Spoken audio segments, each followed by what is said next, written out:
Hello and welcome to the What in the World is Dyscalculia podcast, hosted by Dr. Honora Wall, that's me, and sponsored by EduCalc Learning, which is my business where I train educators in everything related to dyscalculia. I also talk a lot to parents and students who I work with individually and as a classroom teacher. So I really live dyscalculia every day, and I'm recording this at the beginning of the school year. I'm getting lots of questions about what are some good accommodations? How do we approach the beginning of a new school year and a new math class? Specifically, one of the biggest questions is what do we do about these times tables? Parents know right away that it's going to be a tough year. They've had a lot of crying in the past, parents and students. They've had a lot of frustration. The students are not looking forward to school. And the teachers get frustrated because they have certain expectations. One of them is that students are going to memorize their times tables. And the fact is, students with dyscalculia are not going to memorize their times tables. This is because dyscalculia comes from issues in the parietal lobe, which is the very front part of your brain, kind of like around behind your forehead. It's a very large area. Lots of things happen in the parietal lobe. And one of the main things that happens is that this is where we store math-related information. And for people who have dyscalculia, the parietal lobe acts almost like a colander rather than a cup. The math information goes in, and if we had a cup that we poured water into, the water being our math information, the cup would hold it, and we could always go get that cup of water, know right where it is, and it would remain full. For people who have dyscalculia, it's more like a colander where there are holes, and we pour in that water, that math information, and it flows back out.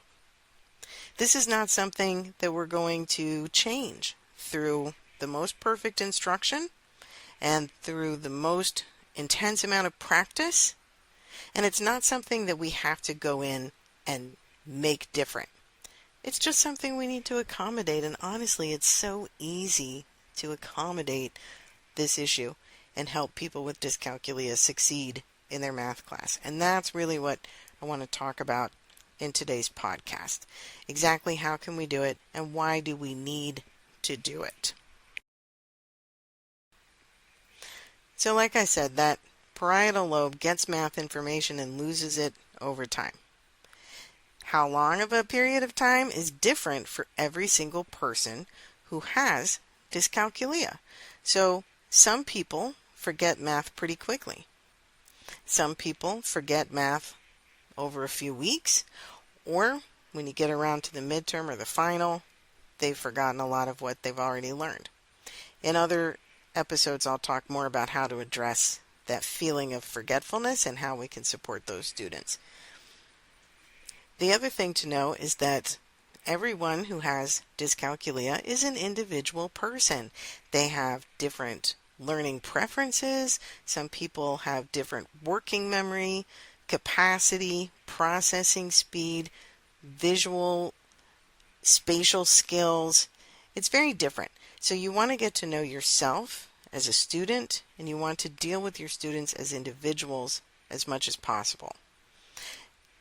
That means that some students with dyscalculia will do very well with the different songs or books or methods that are out there for learning times tables. Those can be very helpful, mostly because they interact with other regions of the brain. So if we're listening to songs, that's auditory. That information is stored in a different place. If we're reading books and they're very engaging and we like them, that is a different part of the brain that's active, and those memories can be stored in different places. If we're playing fun games or working together as a group in the class, now we're hitting on social, emotional, collaborative areas of the brain where we're activating different responses. Each part of the brain being an amazing tool that we are only beginning to understand, works together. So it can be possible to store some math-related information in other ways, and that can make recall easier sometimes. That's why we like to do a lot of multimodal activities, so we're hitting all sorts of different parts of the brain and getting the information in as many places as possible. But still, those wonderful programs may or may not work for your individual student, and they may or may not last over time. So definitely try them out and use anything that's working. Whatever is a way of accessing math success for your student, keep going with that. In addition, especially when we're doing classwork, especially when we're doing homework, and most definitely when we're doing quizzes and tests, we need to give our students the support tools to verify those basic facts. This is where I lose a lot of math teachers in my training, because math teachers, especially at the elementary school level, have a firm and solid belief that if you use a calculator, you're cheating. For students with dyscalculia, that is not true. It's like saying someone who wears glasses should not wear glasses during a test because it's letting them cheat. No, it's letting them see clearly. And that's exactly what a calculator or a times tables list or sheets with a multiplication pattern written out or a multiplication chart can be really helpful, because they allow students to confirm their thoughts, confirm their facts, and work with precision. I'll talk in other podcasts about how important that is. We have to have mastery. We have to have success, because that is how the brain knows which neurons to save and which ones to get rid of. But not getting off on too much of a brain tangent today, let's focus on those support tools. When we're looking at early elementary, second grade, sometimes even first grade, when we're seeing a lot of struggles, we're not sure exactly what the problem is, and even reaching into third grade, students with dyscalculia have a lot of trouble memorizing, adding and subtracting basic facts, and because they have a weaker approximate number system, which is our mental number line, it's harder for them to jump in at the number 7 and then count on 3 more, or jump in at 18 and subtract out 6. These are difficult skills because their brain is not pulling up an automatic number line that they can move through. So let them use a 1 to 100s chart, or let them use a number line. That way they can confirm, they can do the adding and subtracting, and they can get the right answer, so you know that they're confirming their work and they're passing your class. Please note that if a student is still using a 1 to 100s chart while they're doing their adding and subtracting homework, they are doing the exact same work as a student who has memorized or who has a strong approximate number system. But with those students, we don't see what work is going on because it's happening in their brain automatically. It's like they have their very own math butler in their head who's getting that information for them. So our students with dyscalculia are doing more work because they have to do it all individually, brand new for every single problem. This becomes an issue when we start adding more homework problems at a time, or when we want to focus on the rules for adding and subtracting decimals or adding and subtracting money, and we need to move away from struggling over basic facts. If we want students to memorize the rules for lining up the decimal point, for borrowing, all of the tiny details that go into those steps and procedures, letting them confirm their adding and subtracting answers through a 1 to 100s chart or a number line is the right way to go, because now their brains can focus on the new concept without being held back by those basic facts. The same thing happens as we move further along, third, fourth, fifth grade, and now we're putting in multiplying and dividing, and we're putting in fractions, and we've got to learn the rules about when you can add or subtract, how do you multiply and divide. We have steps and procedures we need to count on, and we need to get those solid. And you also want to remember that dyscalculia causes problems with remembering steps and procedures and keeping them in the right order. That's also cross-listed with dysgraphia.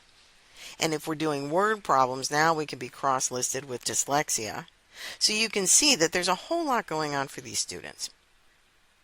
Letting them use a calculator or a list of the times tables, that's my preference because they can really see the pattern within multiplication and they can see all of the facts in context, and that's really helpful for long-term storage and retrieval of those facts. I like that better than a multiplication chart for most students because so many people with dyscalculia also have visual spatial skill issues. So looking at those really great charts where you put your finger on the 6 at the top and the 5 on the left, and then you see where they meet. That's really hard for people whose visual spatial skills are lower than others. So if that works for your student, great, keep it up. If they're still getting some answers wrong and they're not quite sure how to use that chart, give them a list of the times tables and let them confirm their work that way. When we're getting into 5th, 6th, 7th, the amount of work, the types of formulas, the new vocabulary, all the steps and procedures, there's so much going on. At that point, it really does make sense to let students use a calculator at all times. First of all, they're going to experience mastery and success. Vitally important in learning. Second of all, they're going to have more mental energy to focus on the steps and procedures and the problem solving and the new vocab and the difference between perimeter and area, etc., etc. And that's really what we're teaching them in that late elementary, early middle school period. Also, we want them to have the calculator because it keeps them on task by getting more of the work done in a certain amount of time. So they're really staying at pace with the class and not being held back by their learning disorder. The funny part is once we get into 9th grade, anything above 9th grade, sometimes 8th grade, we start insisting that kids use a calculator. And then we throw a super expensive high-end calculator at them and we don't train them how to use it. That's a topic for a future podcast, which we will definitely spend some time on. We need to train students how to use calculators. They're a tool, and like any other tool, you need to be shown exactly what to do with it. However, in that late elementary and middle school time period, I definitely recommend you get a basic 4-operation calculator, and you let students use that because it's going to help them have the time and space to practice the other things we need them to know and give them the mastery of having the right answer. These issues of losing math information over time, forgetting basic facts no matter how many times you've drilled them, and being held back from understanding more advanced concepts, these are going to continue for people with dyscalculia throughout their lifespan. It's not a big deal. It's the same exact process for me wearing my reading glasses. If I want to read, I had better make sure I have my glasses with me. This is not a big deal. I just wear the glasses. I happen to love reading. Very good at it, if I say so myself. Reading comprehension is not an issue, and I love talking about literacy. But I know that if I want to truly see the words on the page, I had better have my reading glasses on. And that's always going to be true. And it doesn't take away from who I am as a reader. We need to make a shift in the way we identify math students. Memorizing is a parlor trick. Let it go. Let students who are struggling use the tools they need so that they can confirm their work and get further along in their math classes. There is no reason to hold back a student from upper level or advanced math classes simply because they are stuck on those basic math facts. It's like making students take off their glasses when they enter the room and then asking them why they're not reading fluently. It's a barrier we're putting into place, and it does not need to exist. So, if you are listening and you're a parent, a teacher, if you're a guidance counselor, if you're at all involved in the IEP process, please bring up calculator or another support tool like a times tables list as an accommodation that should be used at all times. It will make a huge difference not only in your students' progress, but also in their self-esteem and in the way they define themselves as being a mathematical person. Lots of benefits, no real downside. Here's why there's no real downside. First of all, students with dyscalculia are not going to memorize and retain those basic facts. So it's not like you're giving them something extra that they should be picking up on their own, because that's not how their brains work.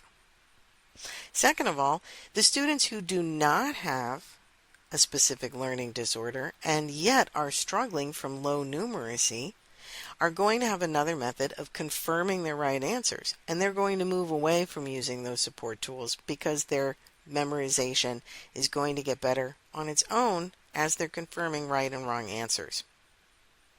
If you're looking for more information about how that works in the brain and how the brain decides what information to store in long-term memory and which neurons and connections to get rid of because it's incorrect information, feel free to email me, honora@educalclearning.com. That's HONORA. Or visit my website, educalclearning.com. You can reach me through there. And whenever I can, I try to update that with new information. This year my focus is to get some really great classroom tools for teachers and parents to have handy. If there's something specific that you need, let me know. Email me, contact me through the website, and I will help you get some resources together and the research behind everything I'm saying in these podcasts. Everything that I talk about has been documented through research in some way, shape, or form.